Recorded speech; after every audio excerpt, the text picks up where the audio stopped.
Hoy es miércoles 5 de enero, estos días de enero propicios para replantear la vida, para seguir con los mismos sueños y proyectos que tuvimos el 31 de diciembre del año pasado y el 1 de enero de este año. Hay que luchar, dice la carta de Santiago, que un hombre se miró al espejo y cuando dio la vuelta se olvidó cómo era su rostro. Y la tendencia humana es olvidar. Y por eso en campañas electorales una y otra vez erramos, fallamos a la hora de elegir, y fallamos en las decisiones amorosas y fallamos en muchos otros ámbitos de la vida porque nos olvidamos, somos fáciles para olvidar.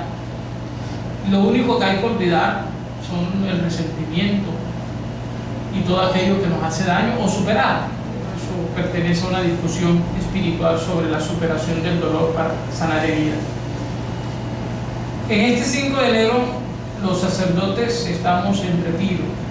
Recuerde, este espacio es una grabación. Yo les pido mucha oración por el clero de la Arquidiócesis de Barranquilla, por los señores obispos, en este momento Monseñor Jairo, Monseñor Víctor, por los obispos que están en otro servicio ahora, Monseñor Rubén y Monseñor Luis Antonio Nova, por todos los pastores que están gozando de la eternidad y por las vocaciones sacerdotales y religiosas. Los jóvenes están de vacaciones, sugiero que no pasen mucho tiempo encerrados, tienen que asolearse un poco, y a otros que no se asoleen tanto. El equilibrio es fundamental. Son días de playa, de mucho cuidado, hay que tener mucha precaución frente a las piscinas, frente al mar, frente a los viajes de campo, por las serpientes y otros animales ponzoñosos, por los abismos. Hay que revisar los vehículos y hay que ser creativos para cuando falta el dinero y de pronto no podemos salir. La televisión, un buen libro. Hay que nutrir, hacer un listado de que se distinga que el hombre no es solamente cuerpo. Mañana estaremos meditando nuevamente esa línea.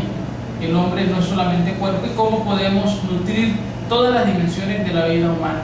Y aprovechar este mes de enero, mes de vacaciones, mes de esparcimiento, mes para estar con la familia, donde las vacaciones no pueden apartar la oración. La oración no puede tener vacaciones porque el enemigo, el maligno, trabaja las 24 horas y trabaja extras, trabaja día y noche, buscando la forma de hacer mal. Por lo tanto, nosotros tenemos que ser más ágiles, más astutos y estar en la presencia de Dios. Dice la palabra del Evangelio según San Marcos, capítulo 6, versículos 45 al 52. Después que se saciaron los 5.000 hombres, Jesús enseguida apremió a los discípulos a que subieran a la barca y se adelantaran hacia la orilla de Betsaida, mientras él despedía a la gente.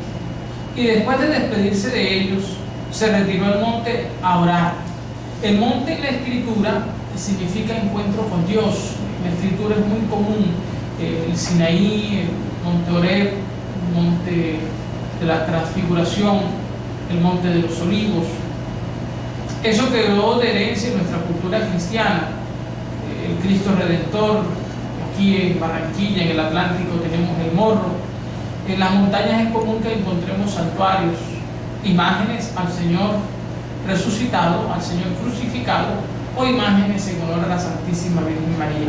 Eso viene de la Escritura, y no solamente de las manifestaciones judías, también las manifestaciones paganas tomaban los montes para realizar la adoración la adoración entre comillas a sus ídolos, porque la única adoración es al Padre, al Hijo y al Espíritu Santo, a nuestro Rey, Señor, Dios, Creador y Salvador.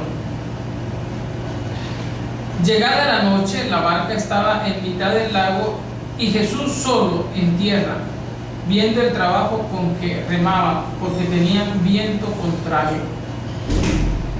Las aguas representan todo lo que la Escritura habla de mal, representa el mal, la mentalidad del hombre judío de ese momento es que en las aguas habitaba la bestia, el maligno, el dragón, Leviatán. Y cada vez que aparece agua, el agua es difícil de controlar, nada más miremos los estragos. Eso no significa que el agua sea maligna, el agua es una bendición. Pero la mentalidad que existía, el lago, el río, el mar, son, podríamos decir, de respeto, de mucho respeto. La barca representa, es mucha la simbología que se hace de la iglesia con respecto a la barca. A los discípulos les da miedo, ya Jesús había orado, y eso es un punto fundamental. La oración que da fortaleza y da seguridad. Los discípulos van a la barca, el viento es contrario. Vamos a encontrar pasajes muy similares de viento contrario. El Señor se aparece, ellos no lo ven por el miedo. El miedo es un sentir que acompaña la vida del ser humano desde que está infante hasta la vejez. Hay gente que dice que no tiene miedo, son mentirosos. Desde pequeñitos, sin el niño saber lo que es el miedo, si uno le hace así ya se espanta.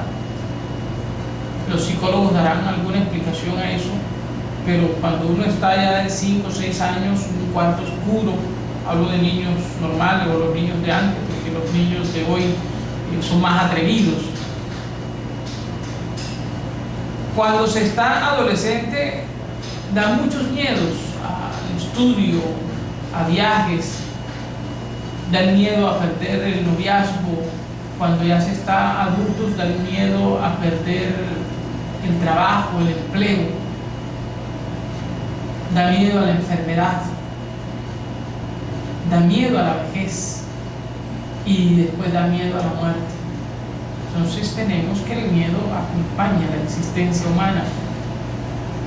El Señor nos da la voz de aliento, ánimo, no tengan miedo, yo estoy aquí, yo estoy con ustedes.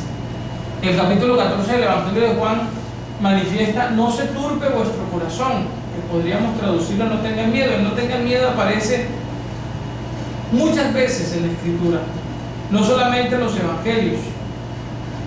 En la elección que el Padre Celestial hacía a los patriarcas y profetas, esa era la introducción: no tengan miedo. Fueron las palabras del Papa Juan Pablo II dirigidas a los jóvenes y dirigidas a la comunidad en general: no tengan miedo. Y seguramente hoy hay muchas personas con miedo, miedos por los complejos, los vacíos que quedan como secuelas después de un maltrato infantil o de una mala concepción, y no sabemos de dónde salen esos miedos. Y hoy el Señor nos está mostrando la fórmula. Él es la fórmula para que tus miedos se vayan. El Señor aumenta el miedo. Cuando Él está, hay seguridad, hay firmeza, hay solidez. Sobre todo al inicio de este año, donde pueden invadir las dudas, la incertidumbre. ¿Qué vamos a hacer? ¿Qué va a hacer este año? ¿Qué va a pasar? Cuando dejamos que la mente, la loca de la casa, vaya y divague con un sentido pesimista: este año me va a ir mal en esto, en el trabajo, en el amor, me voy a enfermar, ¿qué tal que me muera? Si aceptas al Señor en tu corazón, hasta la muerte tiene solución y tiene sentido, porque heredas la vida eterna. Que el Señor, Dios Todopoderoso, nos ayude y espante el miedo. Amén.